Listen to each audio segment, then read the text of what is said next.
Welcome to Broadway Corner with Ashley Ha, where you can hear your favorite performers talk about how they got started, their careers, and everything in between. Make sure to follow me on Instagram and Spotify at Broadway Corner with Ashley Ha, and on my main Broadway account at Broadway_corner on Instagram, TikTok, and YouTube. Thank you so much for listening. I hope you enjoy. Hi everyone, welcome back to Broadway Corner with Ashley Ha. I am your host, Ashley Ha, and I'm so happy you are here. Today I am talking with someone who is also in Here Lies Love. It's been like a little series going. I think I'm up to like 9 episodes now. I don't even know. I have to look. But I'm talking to someone who I consider like one of the MVPs of the Here Lies Love team.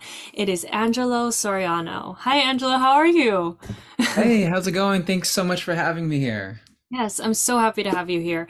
And I'll read a little bit about you. So, Angelo, aka, but people call him Jello, is a proud Tagalog-speaking native, child of the Philippines. Little callback to Here Lies Love. He was most recently seen performing in Disney's Aladdin on Broadway as a swing and understudy since 2015.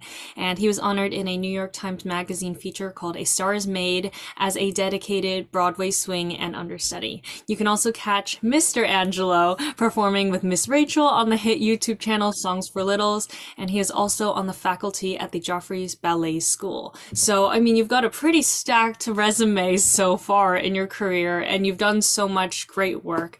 And yeah, I'm so excited to just get to chat with you for a little bit. We haven't seen each other in a while, and just how are you? How are you doing? How are you feeling in March? It's March now.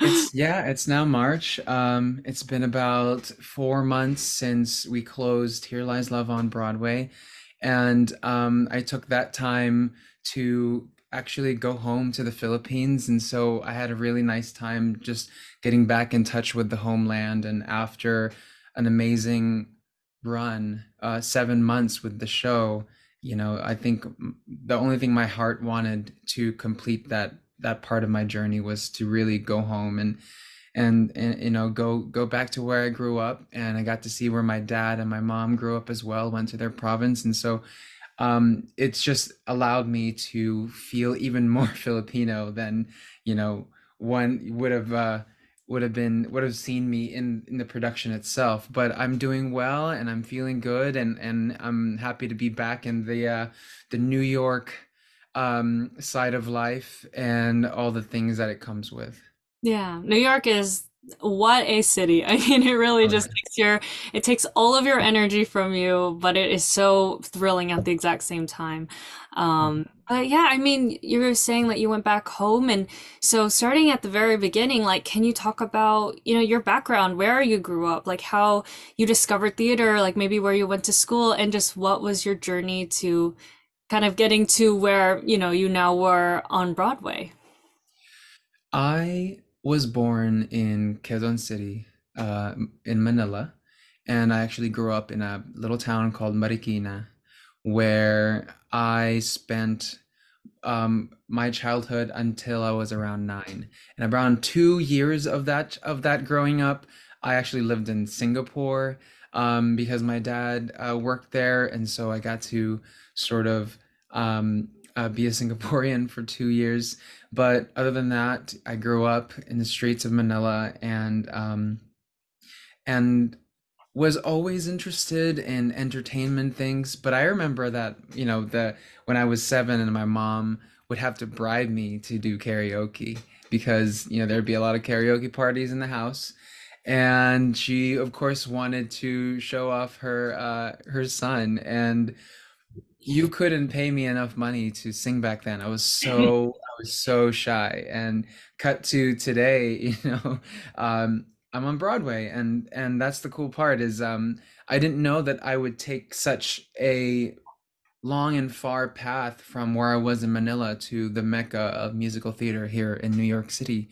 And between my time there and immigrating when I was 9 to experience the United States for the first time, I didn't really have many opportunities until I started training in music as early as seventh grade, where I started as a drummer. And so that was sort of my first time actually being able to take an opportunity to learn and grow as an artist, because in the Philippines I didn't have too much opportunity there to take up the arts in the way that I would have liked. A lot of that has to do with money, of course, but also there was no musical theater sort of interest in the world where I lived in Manila. And even today, it's still a bit of a foreign idea about what we do on Broadway. But that's why it was such a big deal that we were able to represent the Philippines on Broadway in the most recent run of Here Lies Love, which is amazing. Between once I got to the United States and I went to school for music, I joined band and choir and marching band, which was my one of my favorite parts of high school. I was a snare drummer in a competitive marching band, which and I kept going as a percussionist. So that was really fun because in Here Lies Love, I got to be a drummer. That was awesome. I worked a little bit in the Disney parks system, I in Disneyland and Disney World. So I did some time there, which I guess just led me to book my first Broadway show in Aladdin on Broadway in 2015. And like you said, I was there for about 8 years and didn't leave until I found, Here Lies Love in my life. And um, all throughout those years, I've also been a content creator and a videographer and a music maker and a composer and a collaborator and a photographer and serving myself as an artist in the many aspects that I enjoy doing and participating in art. So that's what makes me full. That is my life, and that is what makes me happy. And we all should pursue what makes us happy. And I'm doing that today. And in fact, after my run at Here Lies Love, I was able to take up more projects that allowed me to take the time for myself without having to kind of think about that Broadway type of schedule that which was so fulfilling. I got to do a lot of content creation in Here Lies Love, which is really cool. So collaborating is one of my favorite things, and even better when I get to collaborate with other API, especially Filipinos, artists to forward the message of what we do so well for the community and representing ourselves as Filipinos on Broadway and beyond. Yeah, that's a beautiful answer. I think when I think of you, I think of like a person who does it all. Like you really just do everything. I mean, you're not just a performer on Broadway. You make your own things, and you're one of those people that, I look up to, and sure many other people also do, to just kind of like someone who is, making opportunities for yourself and not just waiting for a Broadway show or waiting for some project that someone else is making. It's like you're creating your own art and fulfilling yourself through that. And I think Thank that's you. what, people are hoping to do more now, and being like more, multifaceted, artists, and just taking those tips from people like you who are really just doing that incredible work. And Thank yeah, you. and since you mentioned a little bit about what it means to be Filipino and Here Lies Love, let's talk about Here Lies Love. The reason that I met you and the rest of the cast and company, and just really that incredible experience of this last summer and fall of having it on Broadway. And since for you it was your first time being in Here Lies Love, what was it like getting involved? How did you hear about it? What was the audition process like? Just how did you discover what the love was? I first heard about Here Lies Love when I joined Aladdin in 2015, and one of the cast members, Josh Dela Cruz, in Aladdin, was part of the first run of Here Lies Love, and so they had just been coming off the buzz of that off Broadway run, and so I was like, wait, a Filipino show, and I missed it. Yes. Um, and so I always heard tales of this. In fact, I always, since 2015, and when people sang it around the community, I would always hear "Here Lies Love" as the melody that everyone kind of just stuck with everyone's ears, which was crazy, which was my first experience of that show. And yeah, I had no expectations of ever even seeing it again on Broadway, seeing it again in the industry, and then had the opportunity to go in for it and be seen. And I had sort of this long process of audition and callbacks and final callbacks because they eventually cast me as a swing, which sort of becomes the final puzzle piece of a casting page, because you need your swings to be able to cover all the people that you cast for that company. And I was lucky enough to be chosen, and lucky enough to meet some of the original off Broadway production cast members, and did the show with them for 7 months. Got to learn a lot about myself as a Filipino artist and the importance of representing myself on a Broadway platform, but was lucky enough to do it for a show that was just dedicated to our culture, which was the most beautiful thing and most beautiful experience I could have hoped for. I mean, it didn't stop feeling like a family event anytime that we would come to work. And I would my rice cooker lived in the Broadway theater, and I would make coconut rice for everyone. And we would have potlucks and parties and just any excuse we could get to just feel at home and hang out with each other. That was the most wonderful part about that contract. And the show itself, of course, the message that we were sending to the world, and what we feel, and how we feel, and how we want to make sure that the history that was written at that time is preserved and told in a way that honors the Filipino people and the people that were affected by the very story that we were telling on stage.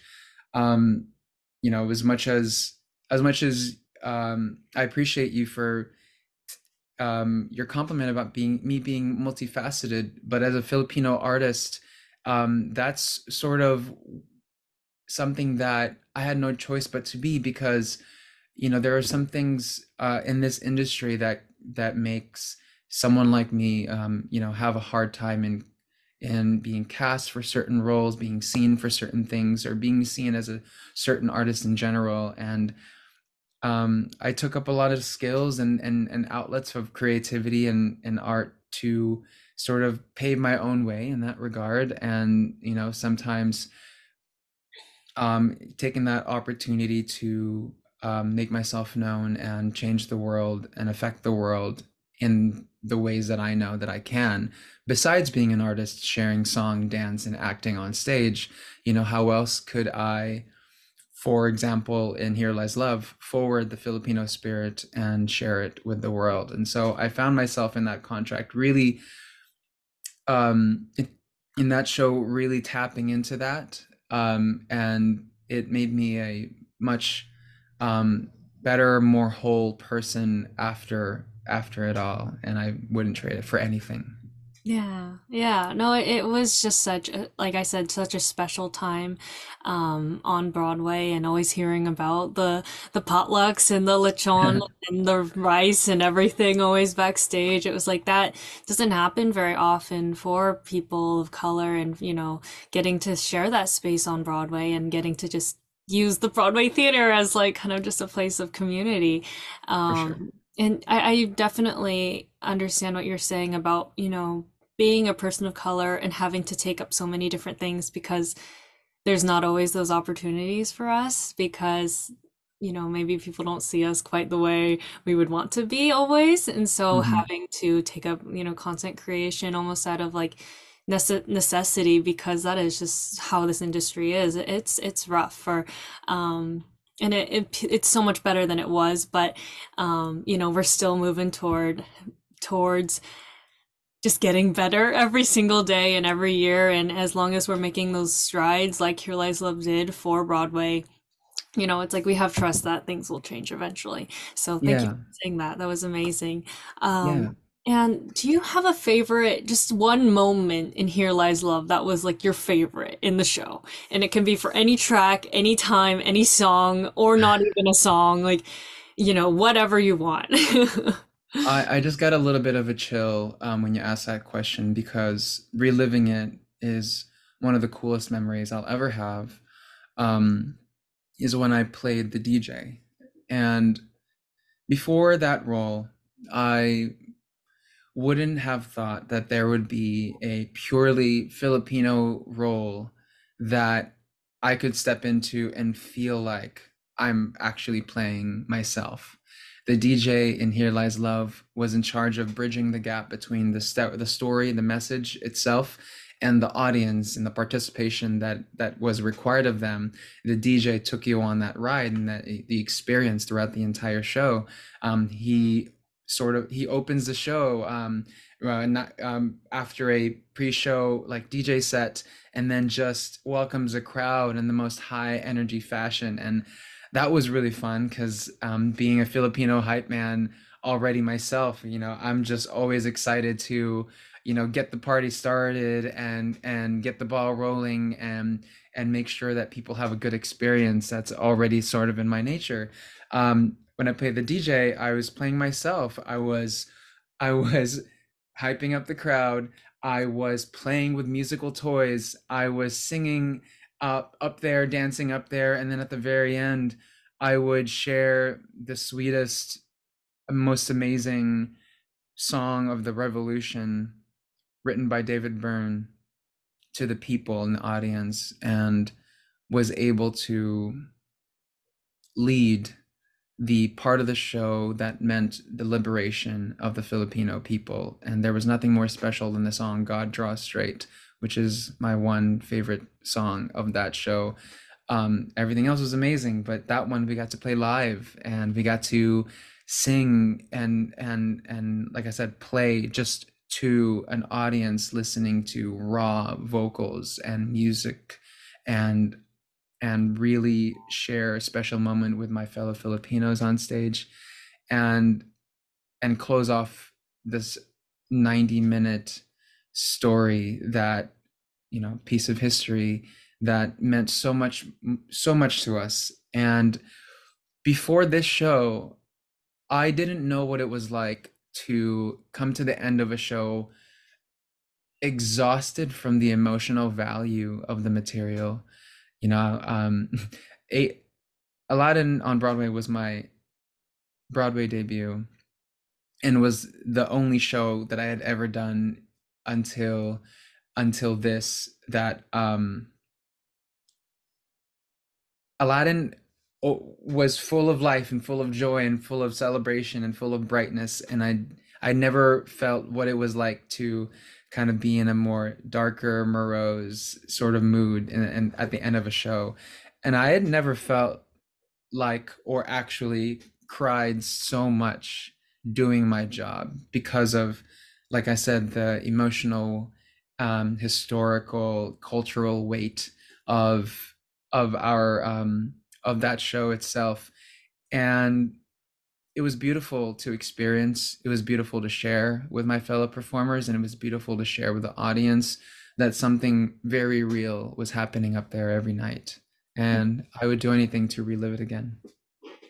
That is one of my favorite moments as well, of just for those last four times that I did see it. I remember because of Aaliyah's track of getting to the front, through the floor, I kind of got the handle on what to do at that point. And so I would always get to the very front and just like stare up at either you the first time I came back for the last four, and then for the rest of them, Moses, just getting to look up and share that moment with everyone and looking around at all the cast members and just also crying my eyes out quite a lot. And I remember, since I did see it so many times in such a short amount of time, What was your total number? seven. Nice. That's Yeah, amazing. yeah, it was I mean, two, yeah. yeah, but I mean, that makes me happy, but also sad because, like, I wish it could have been more, and I wish some people could have seen it once that Yeah. didn't get to. My only two of my family members got to see it and come from California. So I'm Mm. glad anyone who was able to experience that show that was pretty much once in a lifetime in that regard, and that's special for sure. So thanks Yeah. for coming 7 times.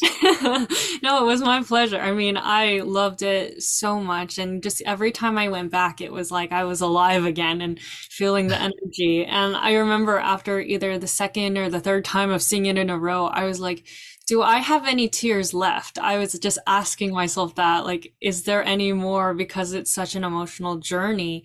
Like, I saw it twice in one day at one point, and I was like, am I gonna even cry at this point? And I still did. I was like, oh my gosh, it's so touching to see because it's full of so much heart and really is an impactful story. And to have the opportunity to see it as many times as I did was such a blessing because I talked to people, I'm from California and getting to talk to my other Filipino like aunties and uncles Mhm. about it. And they were like, wow, this would have been so cool. I'm like, I wish you could have experienced it, and come to New York to see it. But it's like, it's so difficult also with Broadway and Of trying to make course. it accessible to other people. But at least knowing that a lot of Filipinos they knew about it was at least the best thing that they could have, the cast could have done is just have that reach out to be like, hey, we're here, we're on Broadway. Maybe, it'll come back someday. So I hold that hope. You know what though, no matter what, it was amazing to see that the Filipino people that could come, they showed up.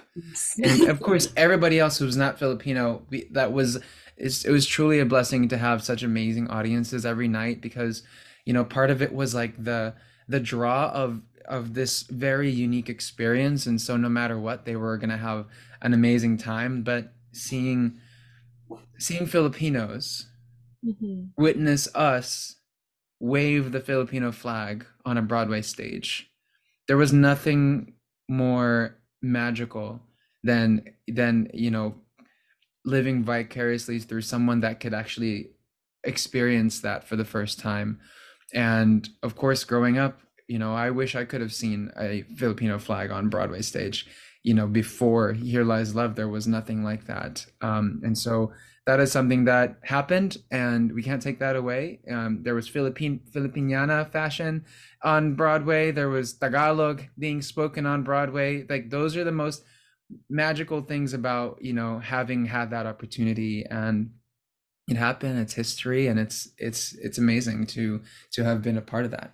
Yeah. No, I remember the first time I saw it, like walking, I saw it in the Mez the first time that I saw it, and just walking around and seeing all these Filipinos and speaking Tagalog, and I was like, oh my gosh, they're all here. Like it's happening, and the excitement that they felt, and, just the support that they really brought to the show was just incredible. I mean, people coming from the Philippines even, Oh yeah. to see the show was just incredible and It was amazing when I would meet someone at the stage door, and I would learn that after the show they would be waiting for us, all the actors, just to say thank you.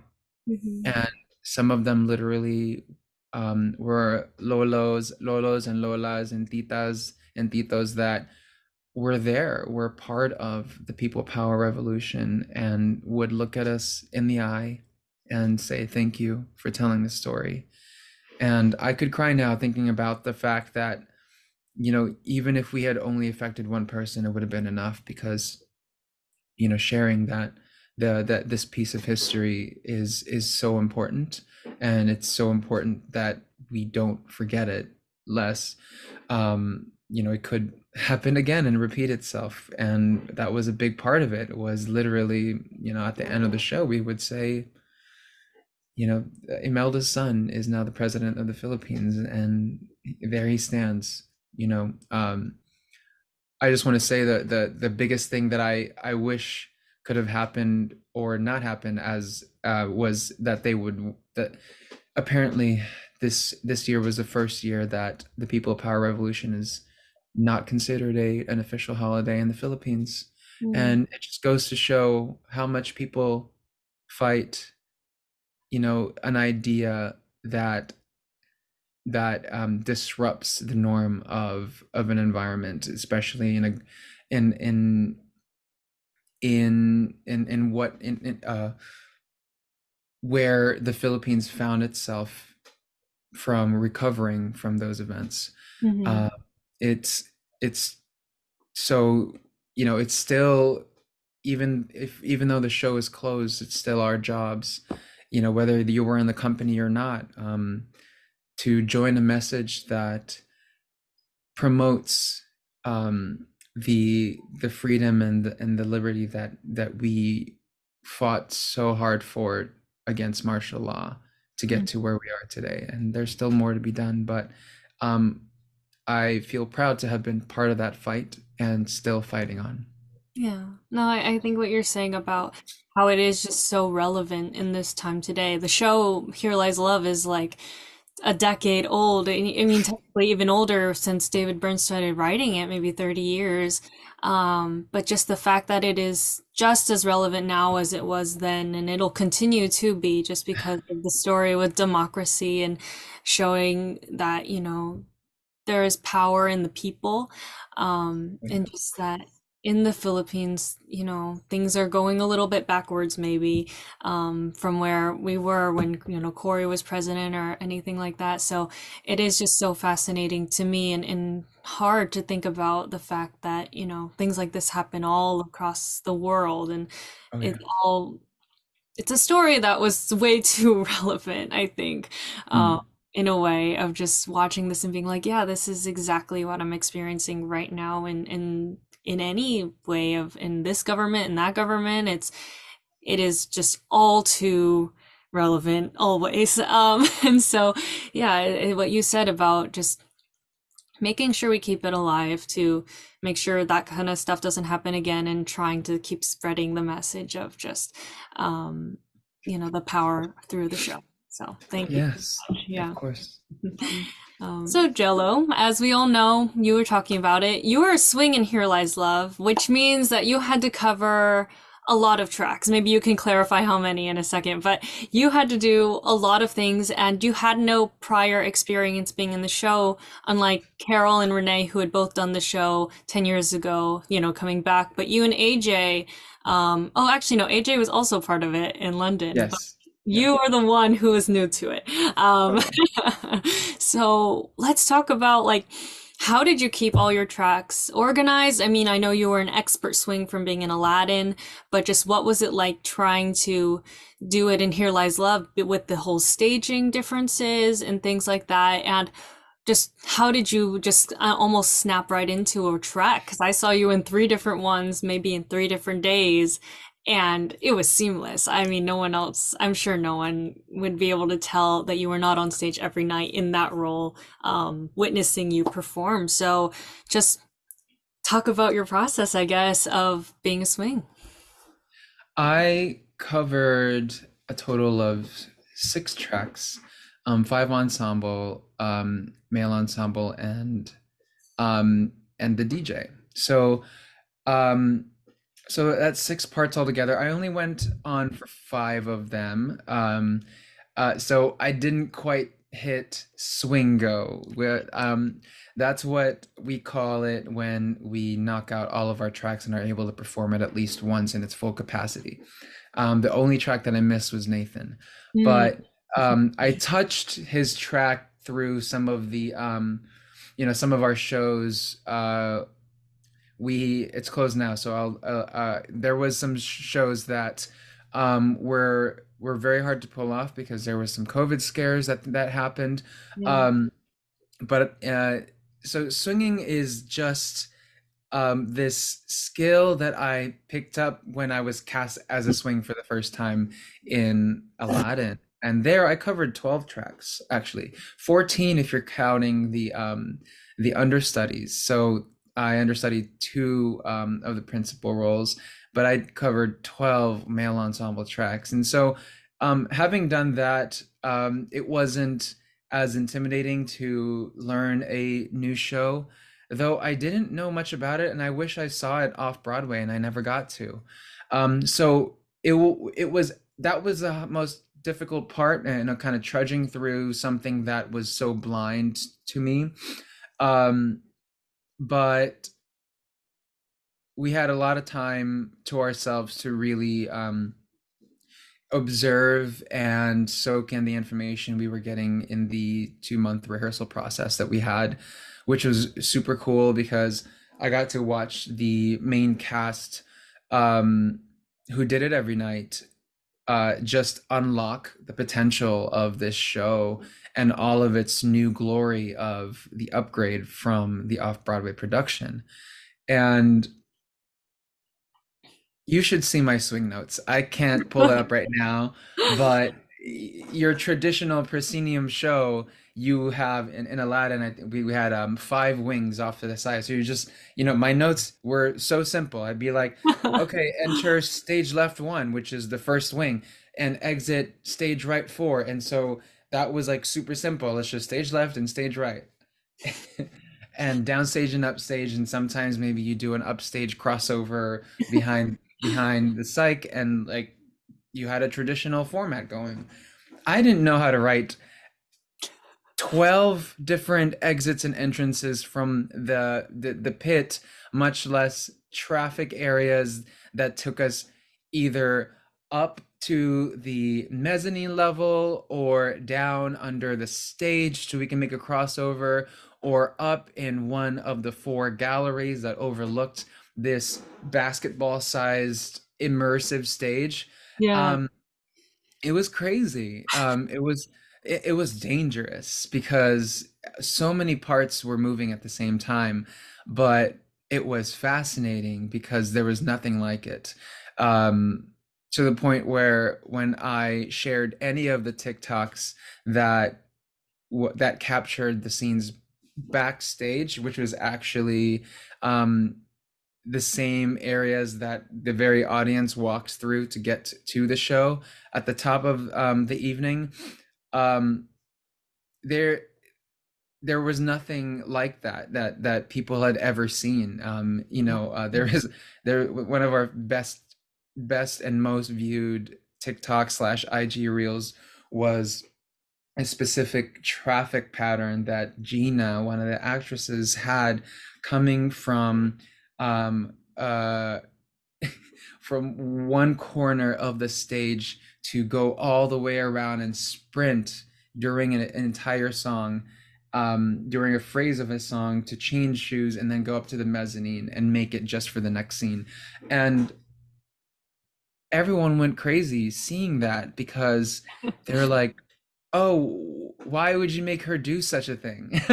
Was the question. But what people didn't know was that everyone had traffic to the same effect because everyone was juggling the jobs of the responsibilities of creating a 360 immersive show for every audience member. And that was the fun part about being a swing for that, is because I got to experience every single one of those types of tracks that serve the audience in a special way. And I think that was really cool because we, as swings and everyone else, but especially swings, we got to know that theater so well. Mm. um and it'll never look the same again. um but Unfortunately, yeah. unfortunately, but it's something that that is so memorable and so unique to that very show and that experience. And it's definitely one of my most exhilarating swing experiences, especially because it was an immersive show that had to do with swimming through the public crowds. That every audience is different every night, and everyone's energy is different, and the time of the year, the clothes that everyone's wearing, the vibe of the crowd, the percentage of Filipinos versus non-Filipinos. It was dynamic and it was exciting, and like I said, dangerous at times because there's so many moving parts and Yeah. dark areas and crazy traffic. I actually like cut my lip at one point because I moved into a piece of scenery that was being taken off, but it was because I was doing a very rushed job of going around this like traffic pattern around the stage to get to another entrance. But that's sort of the price I had to pay for, you know, you gotta just be on your game, you gotta be focused, and you have to just know your job, know your role, and take those notes. And uh, I went on a good amount during that entire run, and so I was able to experience it with all of the company members, and share an experience with all of them, you know, portraying the message of that show. Yeah. I mean, oh man, talking about the swing notes. I think I asked Carol about it too. It's just like, how do you even think about the show in a way? It's like, even as an audience member, you're just like, where is everyone coming from? And all of the complexities that, it really was. And to have to know six different versions of that is such Mhm. an incredible feat that I don't think many people could pull off. I mean, especially since you had all of your swinging experience doing what 14 roles in Aladdin. It's like you were really prepped for this almost of just having the ability to like adjust to things. And I think I hear swings talk a lot about how you can't always be perfect because there is so much going on, and just that like kind of aspect of it of just like going out there and doing the best that you can possibly in that time because it is such a stressful job. And so I mean, what a feat for you to accomplish, and for me to even just think about it is so incredible, and just the way that your brain can work in that way. And play the DJ one night, going for Aaron another night, going for Mhm. like maybe anyone that could have Yeah. possibly gotten sick or gotten injured or anything. You were always ready. And so I just think that is such an incredible thing. um I'm wondering how I'm built a little different, because I know a lot of people talk to me about swing life and their thoughts on how they can hold and be prepared to go on for any role at any moment.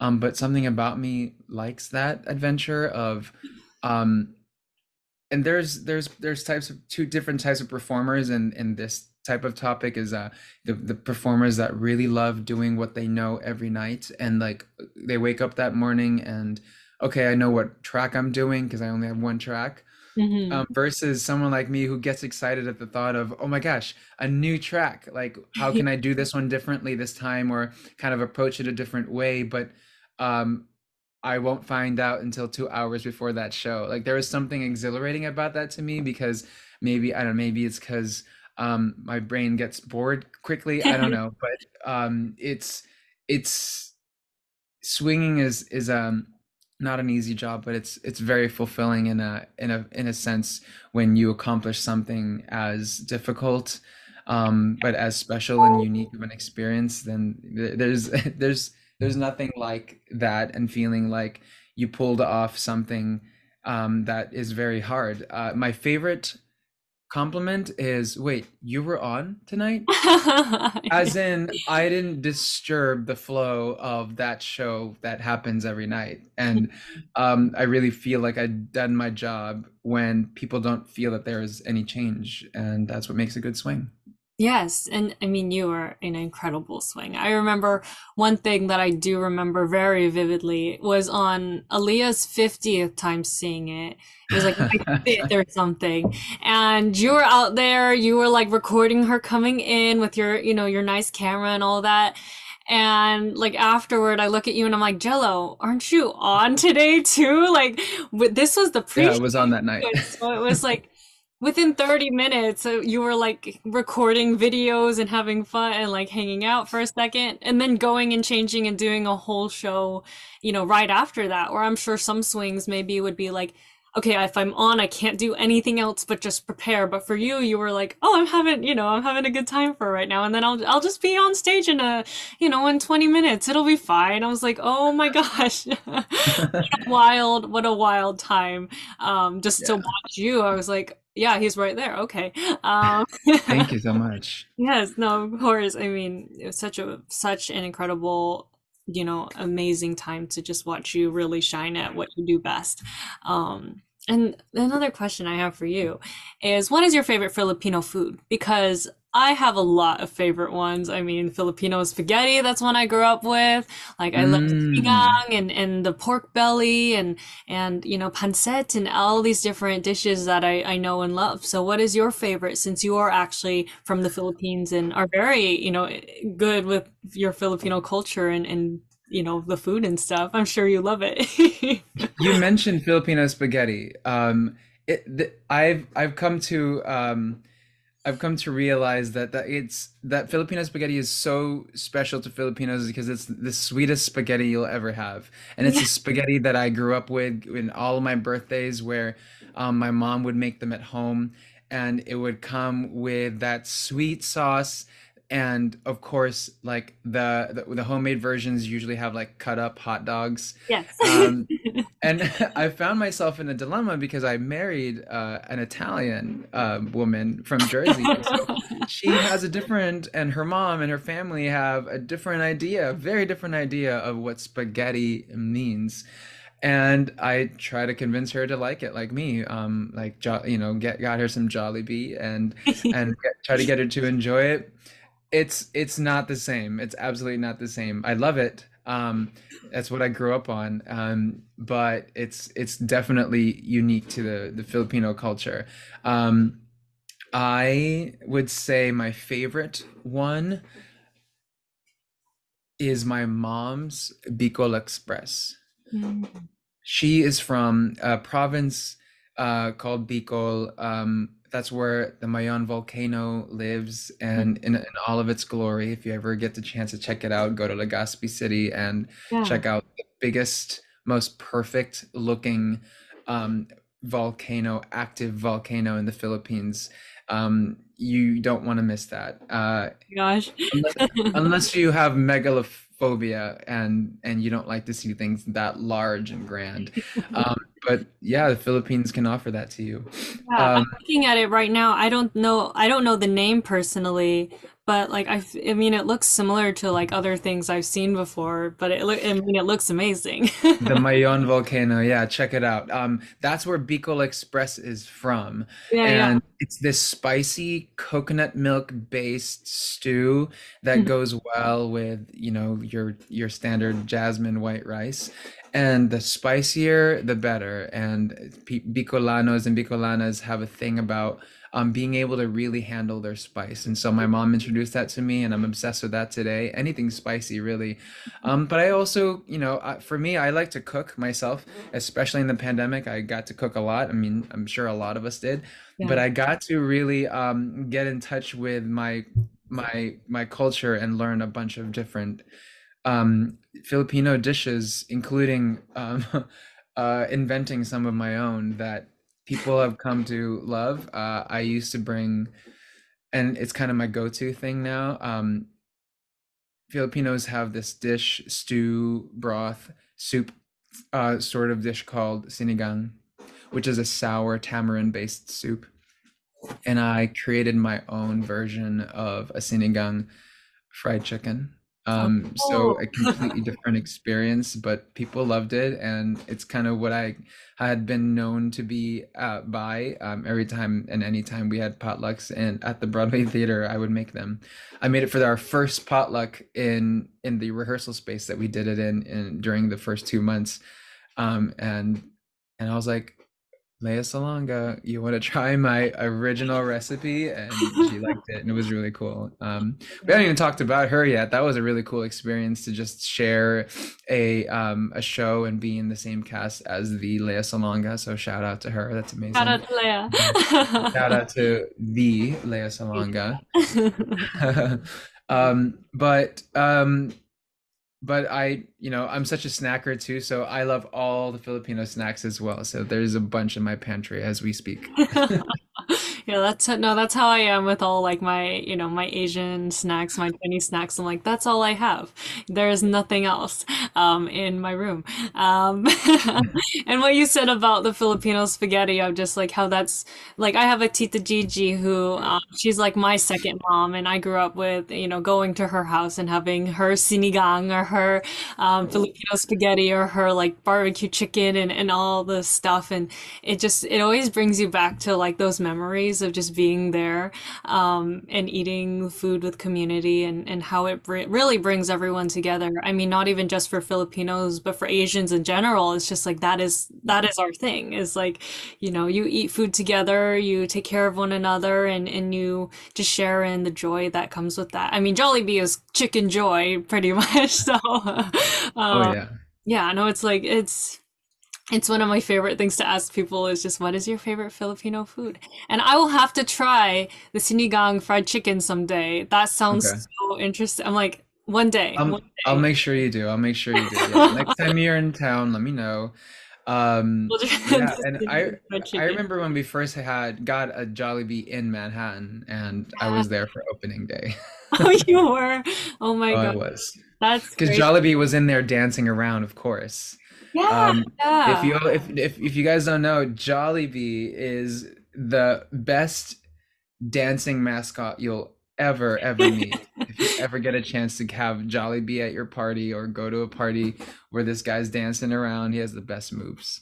Yeah. No, I think I remember going to one in Manhattan before and seeing him, and I that was one of my first New York memories too, was going to Jollibee with my family, Heck and eating yes. the good chicken and spaghetti and the peach pie and mango pie and all that stuff. It's like it's a memory I'll never forget, and I Of wish we course. had one in Boston. They have to do that soon. That's like necessity.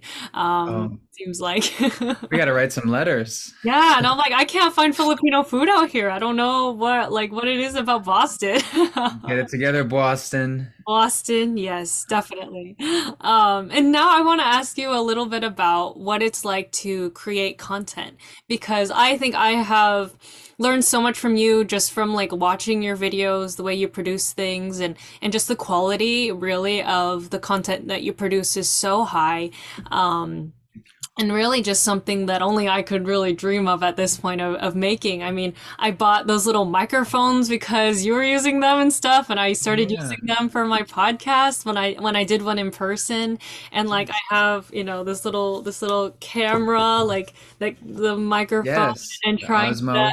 yes, I'm like I'm in love with this thing, and just Oh trying yeah. to like create my own things and producing content that hopefully brings people a lot of joy and you definitely did that for me. Anytime I would see one of your videos with the cast, either in Jose's dressing room and singing or the backstage videos and of everything, it was all just really fun to watch. And so like when did it start? When like because I know it started a little bit after previews started, and like what was it, what was the process of organizing everything, getting everyone to, go and record and did you sleep at all while you were in Here Lies Love?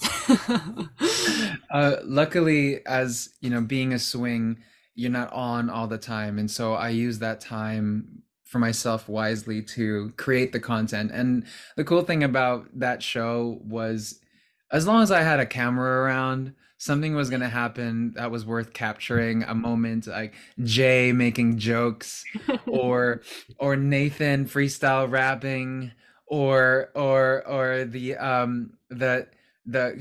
so our ensemble or our entire company was made of male identifying and female identifying um in the terms of barongs and ternos, which is our code word for each. um and the barongs, the guys, would always be messing around, joking around backstage, and so there was always something of them that I could TikTok. And all the ladies, they're so fun, and were always sprite and beautiful and wonderful, and everyone was just so warm and always down to just be a community, right? And just every day was fresh and new. And if I, like I said, as long as I had a camera around, I was gonna get something magical and beautiful. And I'm super big on music collaborations and projects that allowed the especially all Filipinos to come together and create something nice. That sort of made itself. And definitely I got to the we created the series called Here Lies Love Unplugged, which featured all of the songs from the show, but reimagined in a different arrangement, with the help of our singers, our performers, but also our musicians who partook and even helped me arrange. Justin Ramos, shout outs. Um, and we were able to create 10 of those by the time we ended the show, and of course ending with God Draw Straight. I think that's the series out of that entire run that I'm most proud of, because it immortalized the the work, not necessarily the same work that we did on stage, but the spirit of the songs, the amazing songs that David Byrne and Fatboy Slim wrote. And it was cool because David Byrne himself gave me the blessing to create the series and reimagine all of the songs, not just to promote the show, but to give this fresh take on this existing music that had been around and since the off Broadway run in 2013, I believe. Yeah, and so we were able to create just this fresh set of music videos that people got to enjoy, which is awesome. Um, and like I said, all the backstage stuff was always just exciting to see what I could come home and edit and come back and post the next day, because it was full of life, full of energy, full of laughs. The Filipino laughter is definitely quite something else when you get it going. It's everyone just shares in the joy of it in the same house, and there was nothing cooler than that. Definitely. And since I am very much trying to, get into the tech kind of world, like what is the process of actually creating a video like that? Because we see the product, but we don't always see what goes into it. Where you have these little microphones that people have, you have the bigger microphones, you have all these different things that you kind of have to bring together and mix and master to create the product, and also maybe put, whatever videos that need to be changed, or the zoom out. I don't know if that was live or if that was in post. Like, just what was it? What is your process, I guess, of editing the videos and putting it all together? Because I am just very interested in that kind of aspect of it, of the technical stuff. Yeah, when David Byrne gave us the blessing to create stuff out of his compositions, um, it just took getting the right people together who really wanted to partake in that immortalization of the song that is going to live on Instagram forever. And for us, it was just about getting together, setting aside the time to um, take these songs that we knew and loved and reimagining them in the way that our spirit took us. And we were able to visit different genres to reimagine these songs, and they were all just pretty much one take sessions. And even if we recorded a few versions of it, we would do them all in one day, in one sitting, and record it live. And I just had a camera on a tripod and then did all the movements in post. Mhm. And so I just made sure that I was able to capture that.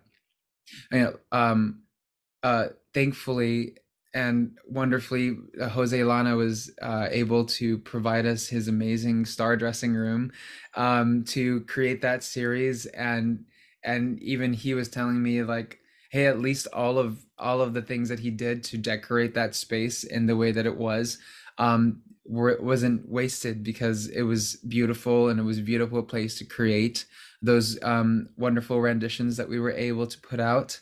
Mm. And um, what I said to every actor, or every musician and artist that came in there and did that series with me, is just all it takes is for people to want to come together and make something beautiful. All it takes is a yes to come together and collaborate and join forces, because it does become that much easier when it comes to you know being a team and creating something magical and beautifully artistic together.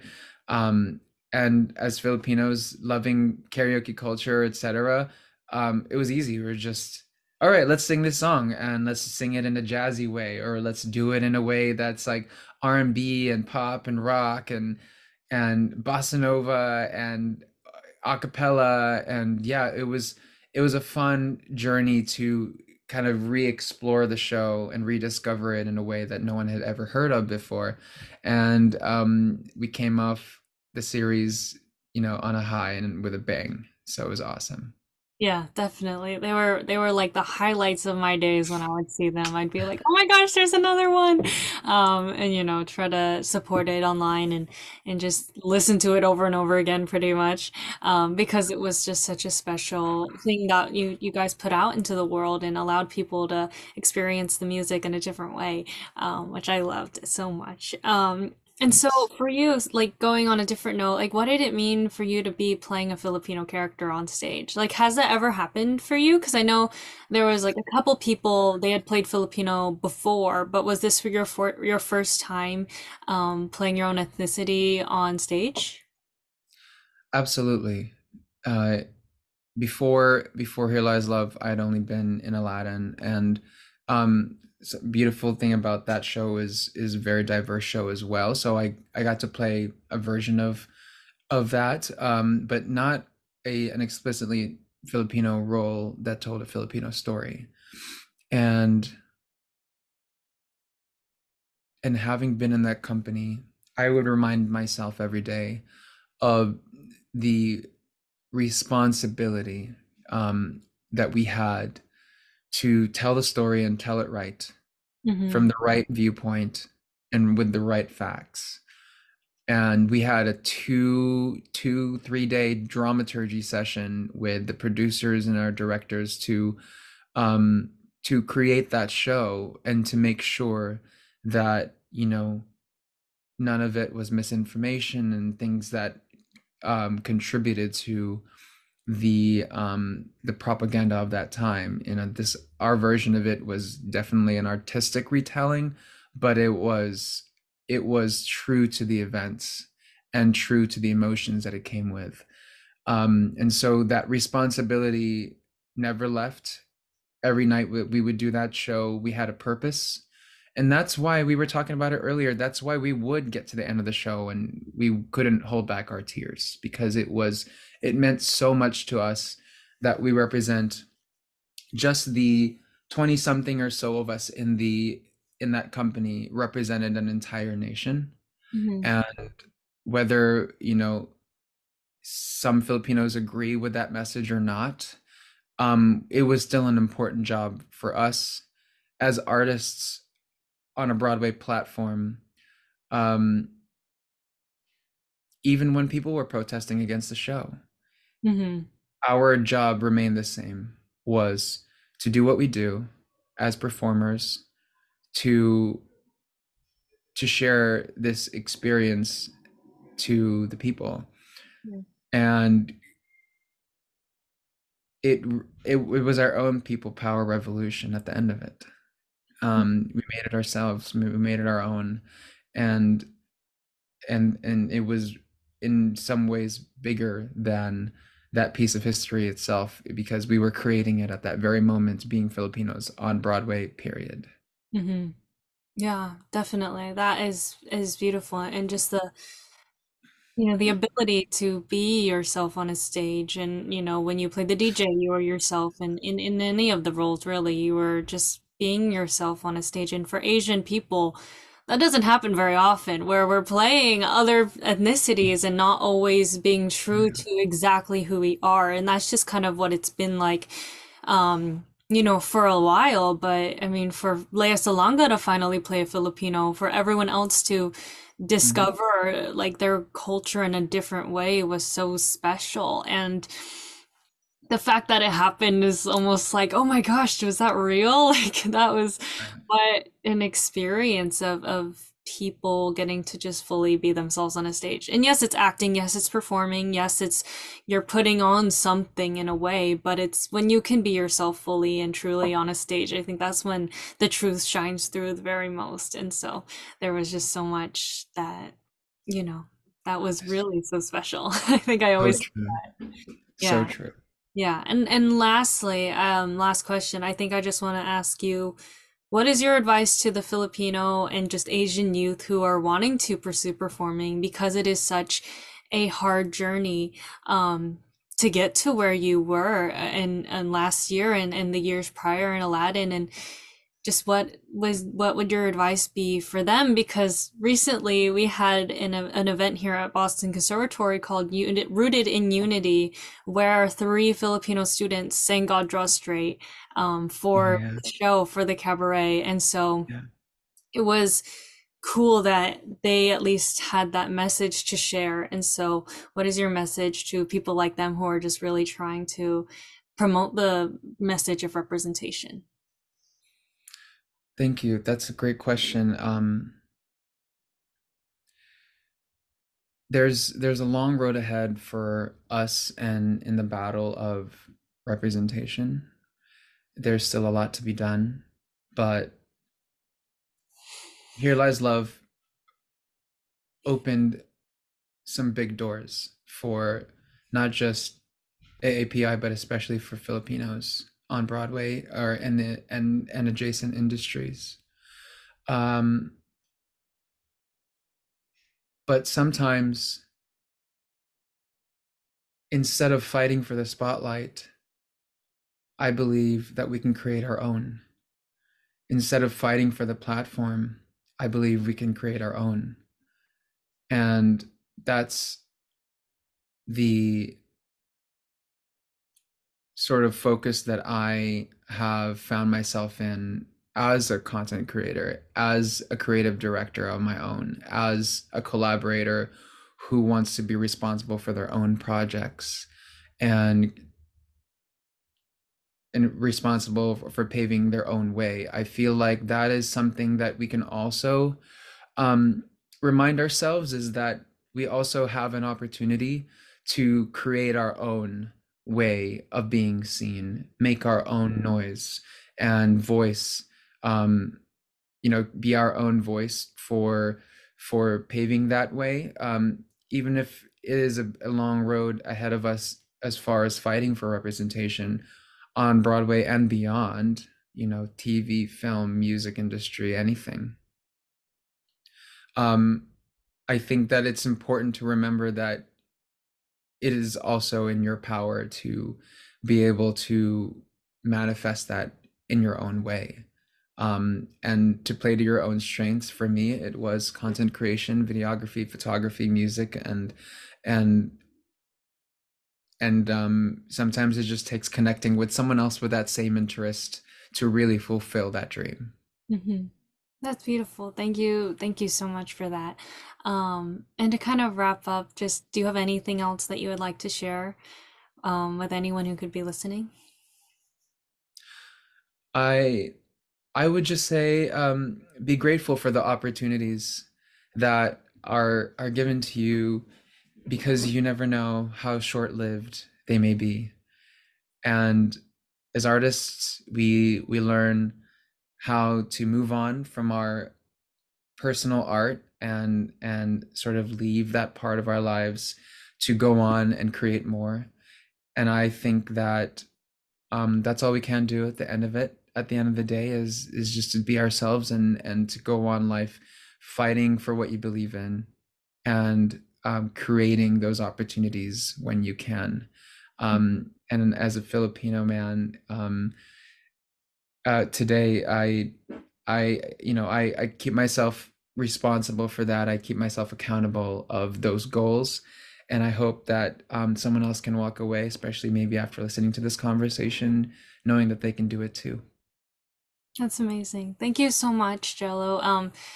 And just thank you for taking the time to speak with me today about your incredible journey, really, with Here Lies Love and just being on Broadway.